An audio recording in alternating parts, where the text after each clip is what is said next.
'Twas the night before Christmas, when all through the house not a creature was stirring, not even a mouse. The stockings were hung by the chimney with care, in hopes that St. Nicholas soon would be there. The children were nestled all snug in their beds, with visions of sugar plums danced in their heads, and Mama in her kerchief and I in my cap had just settled down for a long winter's nap.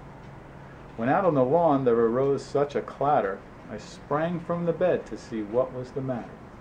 Away to the window I flew like a flash, tore open the shutters, threw up the sash. The moon on the breast of the new fallen snow gave luster of midday to items below. When what to my wondering eyes should appear but a miniature sleigh and 8 tiny reindeer. With a little old driver so lively and quick, I knew in a moment it must be Saint Nick. More rapid than eagles his courses they came, and he whistled and shouted and called them by name. Now Dasher, now Dancer, now Prancer and Vixen, on Comet, on Cupid, on Donder and Blitzen, to the top of the porch, to the top of the wall, now dash away, dash away, dash away all. As dry leaves that before the wild hurricane fly, when they meet with an obstacle, mount to the sky, so up to the housetop the coursers they flew, with sleighs full of toys, and St. Nicholas too. Then in a twinkling I heard on the roof the dancing and prancing of each little hoof. As I drew in my head and was turning around, down the chimney St. Nicholas came with a bound. He was dressed all in fur from his head to his foot, and his clothes were all tarnished with ashes and soot. A bundle of toys he had flung on his back. He looked like a peddler just opening his pack.